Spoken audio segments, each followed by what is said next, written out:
بسم اللہ الرحمن الرحیم۔ وضو کے اور غسل کے تفصیلی مسائل کو شروع کرنے سے پہلے پانی کے متعلق چند ضروری مسائل ہیں کہ کون سے جانور کسی برتن میں منہ ڈالتے تو پانی ناپاک ہو جاتا ہے اور کون سے جانوروں کے پانی جھوٹا جو ہے وہ ناپاک نہیں ہوتا۔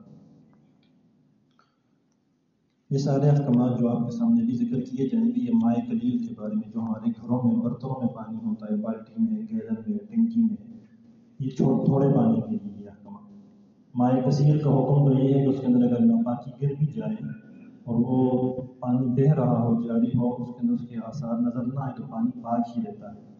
یہ جو احکامات ہیں یہ مائع قلیل کے ہیں، جو گھروں میں عام طور پہ تھوڑا بہت پانی سٹور ہوتا ہے۔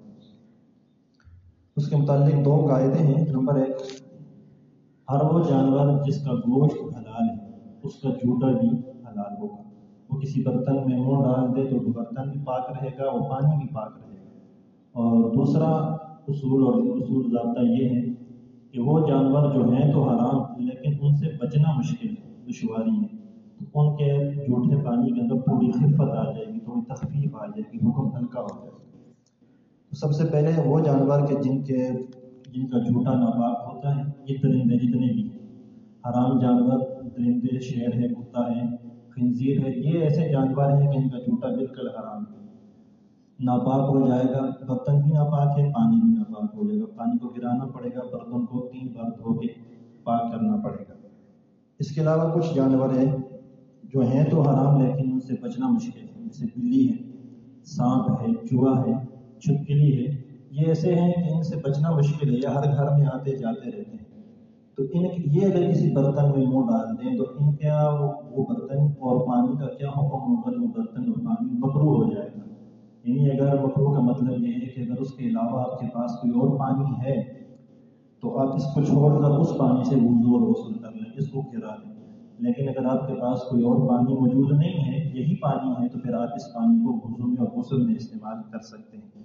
اس کے علاوہ اگر یہ چیزیں پیلی وغیرہ دودھ میں یا کسی کھانے کی چیز میں منہ ڈال دے تو اگر وہ آپ کی طبیعت گوارا کرتی ہے اس کو کھانے کو تو آپ اس کو استعمال کر سکتے ہیں، اگر آپ کی اپنی طبیعت گوارا نہیں کرتی اس کو استعمال کرنے پر تو آپ اس کو گرا بھی سکتے ہیں۔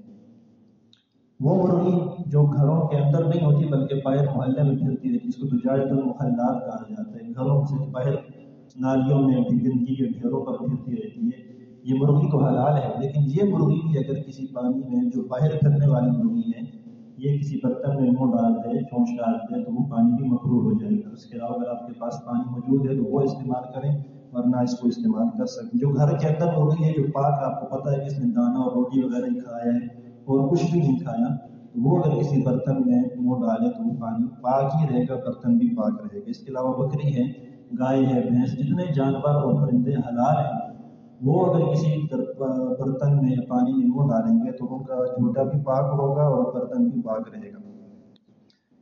اس کے علاوہ جو حرام پرندے ہیں ان سے بھی بچنا مشکل ہے، جس طرح کوا ہے، اس کے علاوہ جو چیل وغیرہ ہے، یہ اگر کسی برتن میں منہ ڈال دیں تو ان کا برتن یا ان کا جھوٹا بھی مکروہ ہوگا۔